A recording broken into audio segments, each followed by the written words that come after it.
As computing power increases, artificial intelligence has become more prominent in all aspects of daily life, in civilian federal agencies and at the Pentagon. But AI's rapid growth has given rise to concerns about the potential problems it could create. Darrell West is Vice President of Governance at the Brookings Institution. He's also author of the book Turning Point: Policymaking in the Era of Artificial Intelligence. It's co-authored by General John Allen. Darrell, welcome to the program. Thank you very much. It's nice to be with you. You spend the entire first chapter defining what AI is. What is it and why is it so hard to define?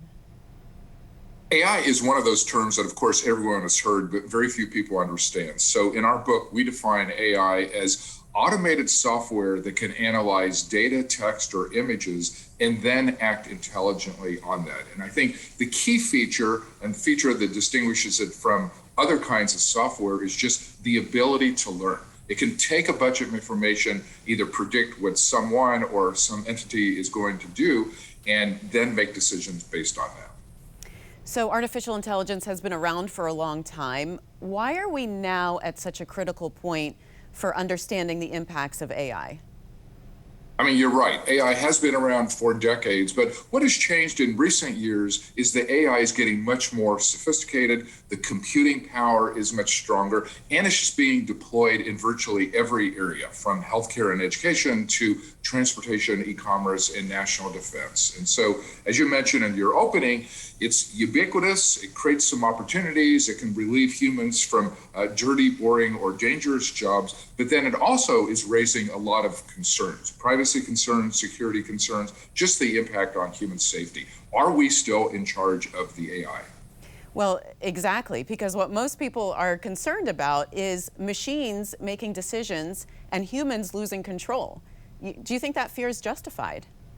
Absolutely. I mean, when you look at Hollywood movies, the Terminator being the classic example, everyone fears these super intelligent robots that are going to enslave humanity and take over.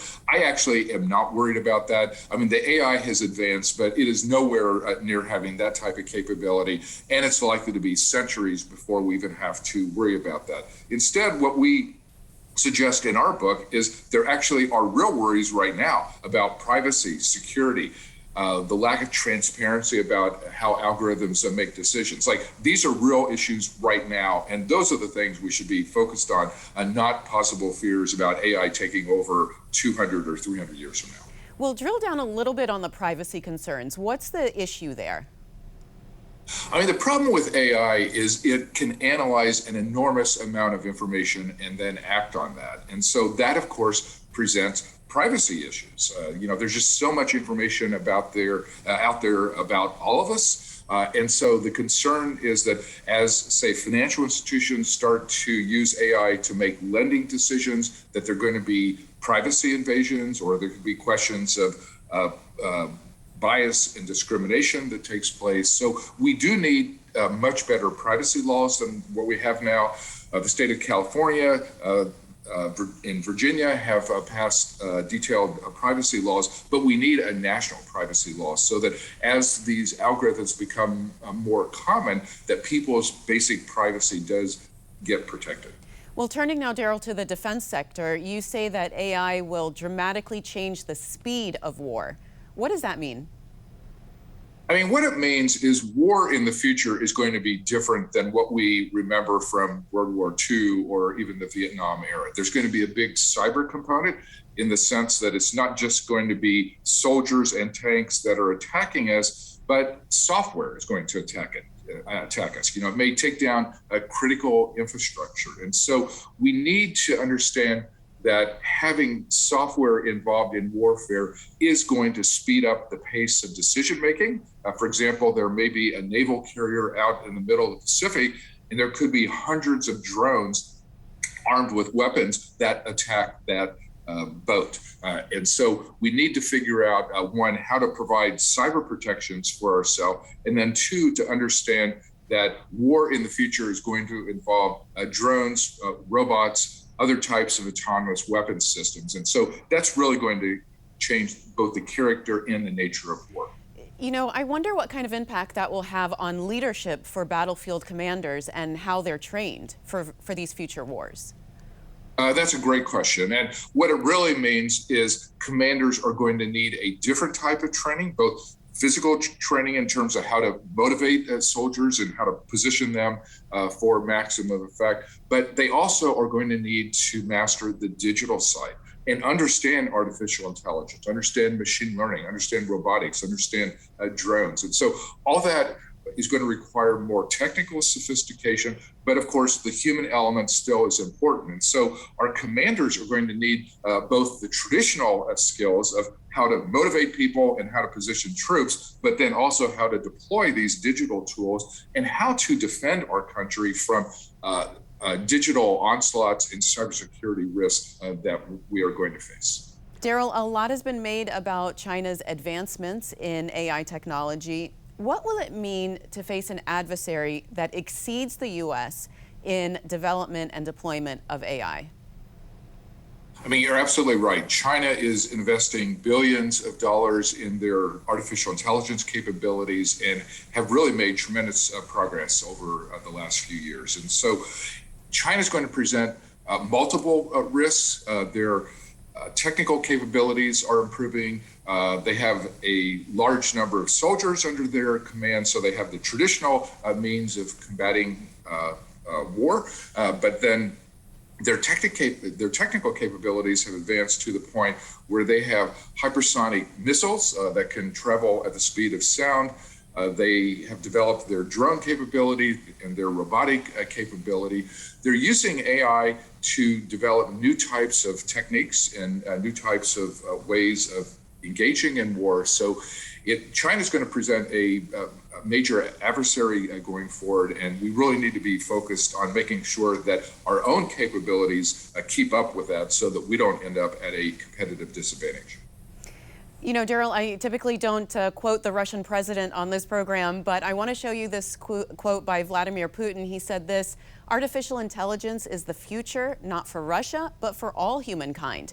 Whoever becomes the leader in this space will become the ruler of the world."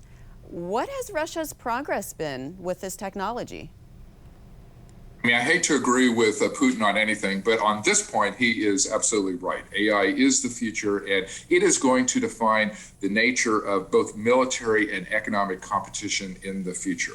Now, the good news is Russia actually does not have nearly the technical capabilities that China has. Russia has not invested to the same extent, but China and Russia are working together, and so Russia is actually benefiting from the technical advances that the Chinese have made. There have been agreements between the two countries. They're sharing technology. So from that standpoint, Russia represents a real threat, not just in terms of traditional warfare, but also on the cyber side. You know, I wanted to ask you about that because Russia does use AI for, so-called micro-targeting for its disinformation campaigns. And as you said, that's not conventional warfare. That's considered gray zone activity.